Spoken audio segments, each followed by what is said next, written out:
Dans le livre des Actes, nous sommes en présence de deux lignes. Il y a le mouvement de l'Esprit de Dieu concernant le nouvel ordre, mais aussi le mouvement d'esprit mauvais contre cet ordre nouveau. Il y a ce terrible épisode de Ananias et Saphira qui violent le nouvel ordre de la maison de Dieu.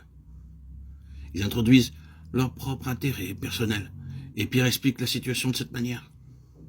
Pourquoi Satan a-t-il rempli ton cœur que tu aies menti à l'Esprit Saint? Acte 5, 3. Est-ce terrible?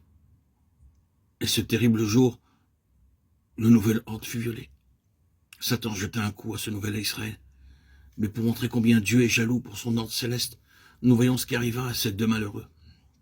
Dieu a donc posé très clairement les principes et il est très jaloux pour son ordre nouveau. C'est la détresse peut en résulter si nous sortons de l'ordre de Dieu. S'il est arrêté, tout sera dans la confusion. Sa maison, c'est nous. Hébreux 3, 6. Nous sommes les héritiers de Dieu. Et cette question est introduite par le Seigneur Jésus lui-même, celui à qui il a établi héritier de toutes choses. Hébreux 1, 1. Au verset 14 du premier chapitre, il est parlé de nous comme des héritiers du salut en faveur de ceux qui doivent recevoir en partage le salut. Au verset 17e du chapitre 6, il dit que nous sommes les héritiers de la promesse. Et dans le chapitre 8e de la lettre aux Romains, au verset 17, Paul dit que nous sommes héritiers de Dieu et co-héritiers de Christ.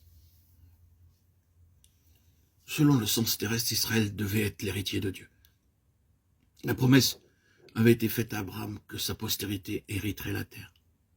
Dieu avait fait avec lui une alliance par laquelle sa postérité devait la posséder. Les enfants d'Israël devaient être héritiers de Dieu et ils auraient dû devenir co-héritiers de Jésus-Christ. Mais ils ont fait mourir l'héritier de Dieu. Ils ont dit, selon la parabole dite que par le Seigneur Jésus, c'est l'héritier. Allons, tuons-le. Matthieu 21, 38. Ils ont tué celui que Dieu avait établi héritier de toutes choses, et en le faisant, ils se sont dérobés eux-mêmes de l'héritage. Alors l'Église est introduite héritier de Dieu et co-héritier de Christ. L'Église est désormais l'héritière de la promesse faite à Abraham. Et cette lettre aux Hébreux tout entière nous parle de l'héritage, du grand héritage auquel nous sommes appelés comme compagnons de la vocation céleste. L'appel qui nous est adressé dans cette lettre aux Hébreux est « Veillez à ne pas perdre l'héritage ».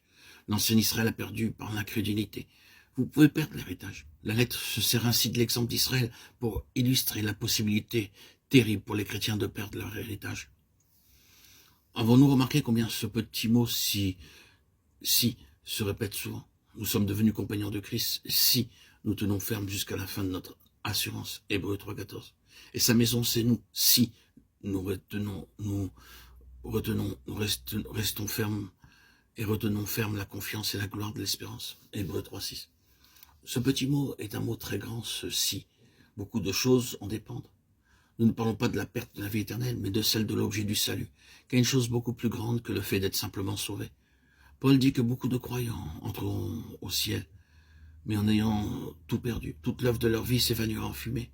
Pour lui, il sera sauvé, mais comme au travers du feu, 1 Corinthiens 3, 15. En dehors de leur salut, tout sera perdu.